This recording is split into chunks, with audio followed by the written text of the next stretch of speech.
MS এক্সেলের আজকের ক্লাসে আমরা শিখব গোলশিট। তো দুটো কোশ্চেনের মাধ্যমে আমরা গোলশিটটা শিখব এখানে।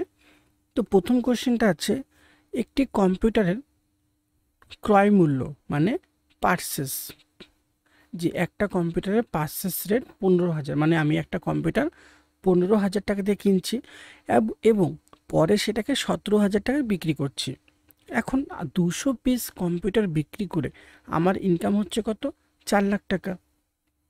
তাহলে 5 লাখ টাকা ইনকাম করার জন্য আমাকে প্রতিটা কম্পিউটার কত টাকায় বিক্রি করতে হবে, এটাই গোলশিটের মাধ্যমে বের করতে হবে। এখন আমি কিনছি কত হাজার টাকায়? 15,000 টাকায়।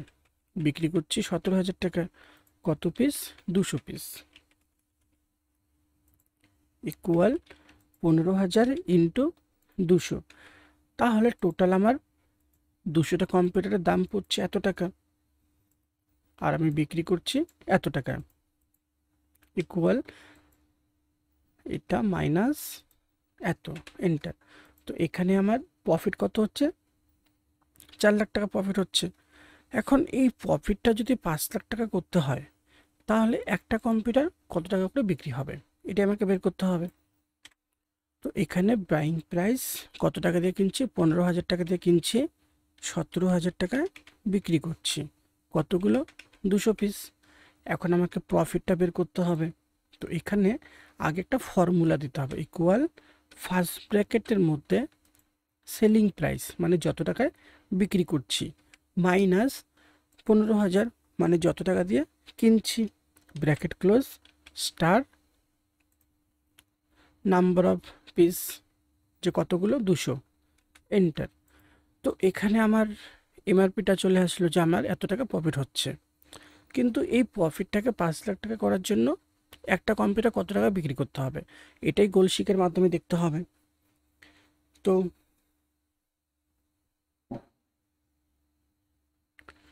আগে এই প্রফিটটাকে সিলেক্ট করতে হবে, এখান থেকে আসতে হবে ডাটাতে, ডাটা, এখান থেকে হোয়াট ইফ অ্যানালাইজ, এখানে আসবো। তারপর এখান থেকে যে গোলশিট, এই গোলশিটে আসতে হবে। আসার পর টু ভ্যালু, যে কত টাকা ইনকাম হচ্ছে আমার? 5 লাখ টাকা। তো এখানে প্রফিট হচ্ছে, এখন তো আমার 4 লাখ টাকা প্রফিট হচ্ছে, আমি এটাকে 5 লাখ টাকা করতে চাচ্ছি। তো এই জন্য এখানে টু ভ্যালুর মধ্যে লিখলাম 5 lakhs।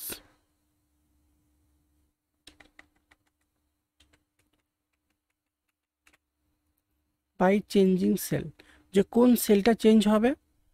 সেলিং প্রাইস সিলেক্ট করলাম, করার পর ওকে।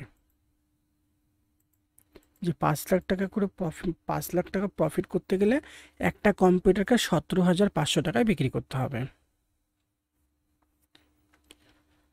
এখন সেকেন্ড কোশ্চেনটা আছে, যেটা লোনের উপরে বের হবে।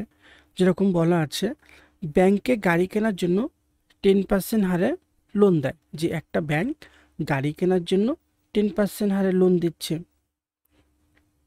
এবং সর্বোচ্চ 10 বছরে প্রতি মাসে নির্দিষ্ট পরিমাণ ইএমআই বা কিস্তিতে ঋণ পরিশোধ করতে হয়। যে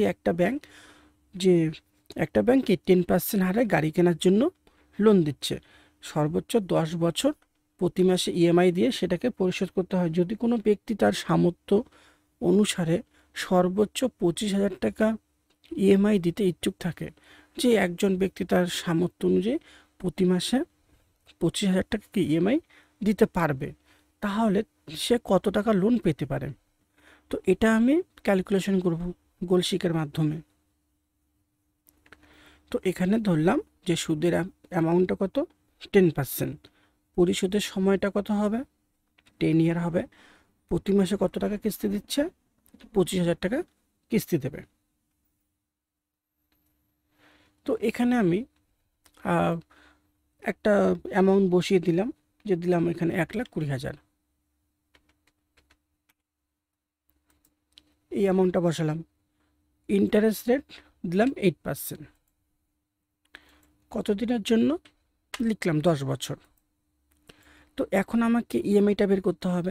তো এটা হচ্ছে সিম্পল একটা হিসাব, যে একজন ব্যক্তি ব্যাংকের থেকে 1,20,000 টাকা লোন নিয়েছে 8% ইন্টারেস্টে, তাকে 10 বছরে সে যদি শোধ করতে চায় তাহলে প্রতি মাসে ইএমআই কত টাকা হবে এটাই বের করব। তো এটা বের করার জন্য আগে ইকুয়াল দিতে হবে, এরপর লিখতে হবে PMT first bracket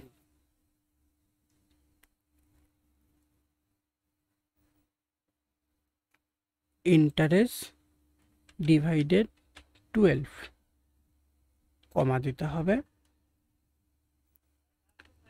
period star 12, কমা লোন অ্যামাউন্টটাকে সিলেক্ট করতে হবে, ব্র্যাকেট ক্লোজ, এন্টার। যে একজন ব্যক্তি যদি ব্যাংকের থেকে 1,20,000 টাকা লোন নেয় 8% ইন্টারেস্টে 10 বছরে, তাকে প্রতি মাসে এত টাকা করে ইএমআই দিতে হবে। যদি এখানে ইয়ারটা কমে আসে যে 2 বছরে, তাহলে এত টাকা দিতে হবে, 3 বছরে এত টাকা দিতে হবে।